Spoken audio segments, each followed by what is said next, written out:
परिषद वरिष्ठ प्राथमिक शाळा घाडबोलीतील मी इयत्ता 7वा वर्ग शिकत आहे. माझे वर्ग शिक्षक व्ही भिवगळे सर आहेत. आज मी तुम्हाला स्वातंत्र्य दिनाबद्दल 2 शब्द थोडक्यात सांगत आहे. तरी माझे भाषण लक्षपूर्वक ऐकावे ही विनंती. तेरी सलामी तिरंगे को जिससे तेरी शान है, सर हमेशा ऊंचा रखना जब तक दिल में जान है, जब तक दिल में जान है. आजच्या कार्यक्रमाचे अध्यक्ष माझे गुरुजन वर्ग व माझे विद्यार्थी मित्रांनो, सर्वप्रथम आपणा सर्वांना स्वातंत्र्य दिनाच्या हार्दिक हार्दिक शुभेच्छा. आपल्या मातृभूमीच्या स्वातंत्र्यासाठी ज्या थोर वीरांनी आपल्या प्राणाची आहुती दिली त्यांना माझा कोटी कोटी प्रणाम.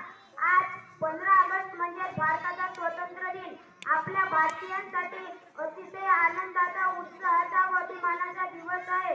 महात्मा गांधी, पंडित जवाहरलाल नेहरू, लोकमान्य टिळक, नेताजी सुभाषचंद्र बोस, भगतसिंग अशा थोर पुरुषांनी देशाच्या स्वातंत्र्यासाठी आपले जीवन समर्पित केले. आपला भारत देश 15 ऑगस्ट 1947 रोजी स्वतंत्र झाला. स्वतंत्र झाला पण भारताला खरी गरज म्हटली तर संविधानाची होती.